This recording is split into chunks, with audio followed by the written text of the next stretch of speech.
Baik, Assalamualaikum warahmatullahi wabarakatuh. Hai semuanya, perkenalkan nama saya Alyatika, NPM 207555035. Saya merupakan seorang mahasiswi dari program studi D4 Akuntansi Perpajakan kelas 5B. Pada kesempatan kali ini, saya ingin membahas sedikit materi tentang akuntansi pembiayaan, investasi, dan kewajiban. Yuk kita bahas. Jadi di pemaparan materi yang pertama ini, di sini kita membahas tentang akuntansi pembiayaan. Apa sih akuntansi pembiayaan? Jadi, akuntansi pembiayaan ini merupakan setiap penerimaan yang perlu dibayar kembali dan atau pengeluaran yang akan diterima kembali, baik pada tahun anggaran bersangkutan maupun tahun-tahun anggaran berikutnya. Yang dalam penganggaran pemerintah terutama dimaksudkan untuk menutupi defisit atau memanfaatkan surplus anggaran. Baik, selanjutnya di sini ada jenis pembiayaan. Penerimaan pembiayaan itu mencakup satu ada sisa lebih perhitungan anggaran sebelumnya, tahun sebelumnya, atau biasa disebut dengan silpa. Lalu yang kedua ada pencairan dana cadangan.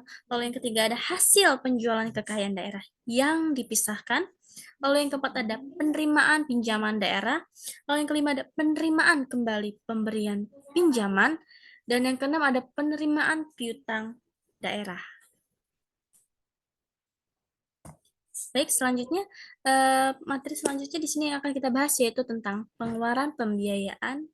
Itu mencakup bentuk dana cadangan atau pembentukan dana cadangan itu terdiri dari penyertaan modal atau investasi pemerintah daerah. Lalu yang kedua itu ada pembayaran pokok utang, lalu ada pemberian pinjaman daerah. Selain itu, di pengeluaran pembiayaan itu juga mencakup prinsip pengakuan dan pengukuran, di mana pada saat penerimaan pembiayaan akan diakui pada saat diterima di rekening kas umum daerah.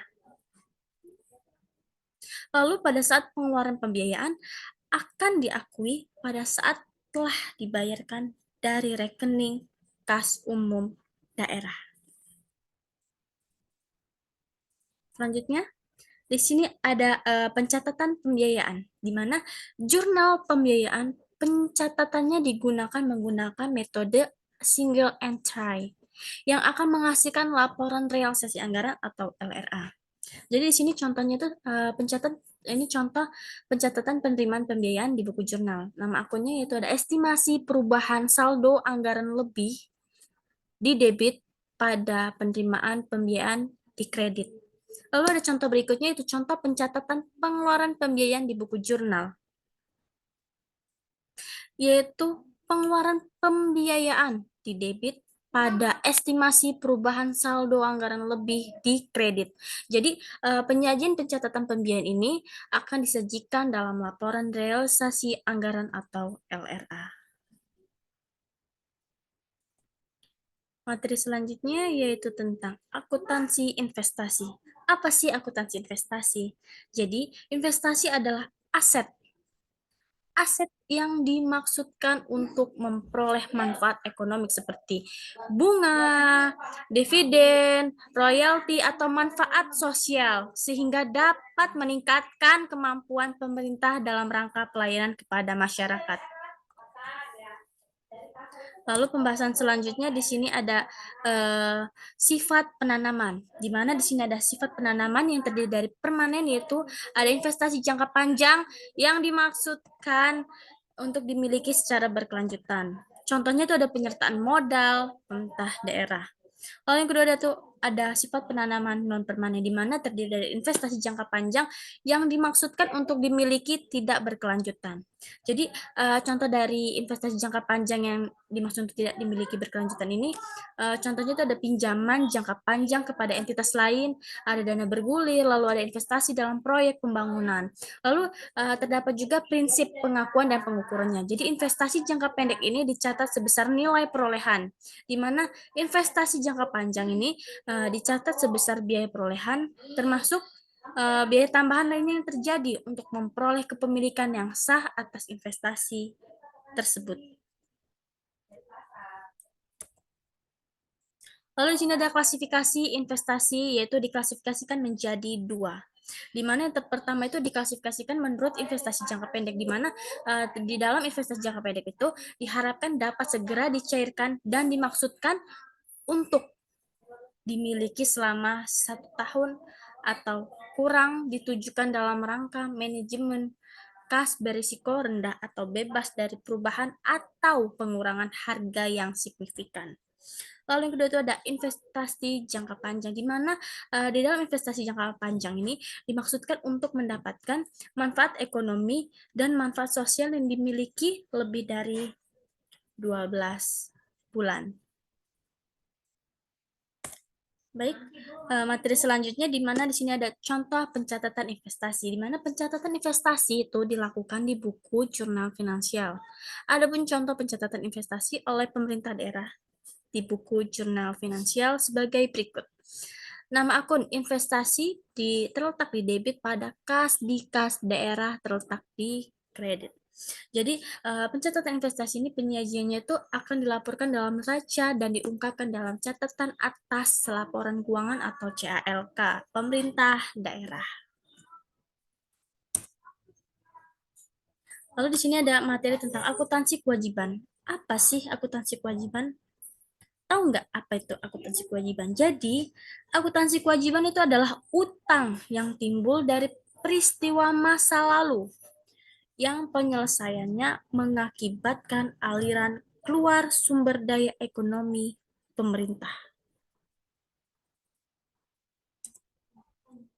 Lalu di sini ada klasifikasi kewajiban, di mana terdapat kewajiban jangka pendek. Apa sih kewajiban jangka pendek? Jadi, kewajiban jangka pendek adalah kewajiban yang jatuh tempo kurang dari 12 bulan setelah tanggal pelaporan. Adapun jenis kewajiban jangka pendek, di mana yang pertama ada utang perhitungan pihak ketiga atau PFK, lalu yang kedua ada utang bunga, lalu yang ketiga ada bagian lancar utang jangka panjang, lalu yang keempat ada pendapatan diterima di muka, lalu yang kelima ada utang beban, lalu yang keenam ada utang jangka pendek lainnya.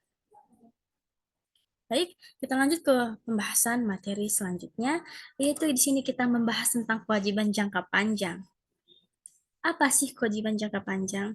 Jadi, kewajiban jangka panjang adalah kewajiban yang jatuh temponya lebih dari 12 bulan. Di mana tadi kewajiban jangka pendek, kewajibannya yang jatuh tempo kurang dari 12 bulan. Jadi ini kebalikannya, setelah tanggal pelaporan. Adapun jenis kewajiban jangka panjang loh. Yang ada 3. Yang pertama ada utang dalam negeri, lalu yang kedua ada utang luar negeri, lalu yang ketiga ada utang jangka panjang lainnya. Oke, kita lanjut ke pembahasan selanjutnya. Di sini kita membahas tentang pencatatan pembiayaan. Adapun prinsip pengakuan dan pengukuran terhadap pencatatan pembiayaan loh, di mana kewajiban itu diakui jika besar kemungkinan sumber daya ekonomi akan dilakukan untuk menyelesaikan kewajiban yang ada sampai saat pelaporan dan perubahan atas kewajiban tersebut mempunyai nilai penyelesaian yang dapat diukur dengan andal. Lalu yang kedua, pencatatan pembiayaan, yaitu ketika kewajiban diakui pada saat dana pinjaman diterima dan atau pada saat kewajiban tersebut timbul. Lalu pencatatan pembiayaan tuh ketika kewajiban dicatat sebesar nilai nominal. Oh, kewajiban dicatat sebesar nilai nominal ya. Lalu pencatatan pembiayaan juga ketika kewajiban dalam mata uang asing dijabarkan dan dinyatakan dalam mata uang rupiah menggunakan kurs tengah Bank Indonesia pada tanggal neraca. Sepertinya cukup sekian yang dapat saya sampaikan. Semoga materi atau pembahasan sedikit materi tentang akuntansi sektor publik tersebut dapat bermanfaat. Kurang lebihnya saya mohon maaf. Saya akhiri. Wassalamualaikum warahmatullahi wabarakatuh. Bye.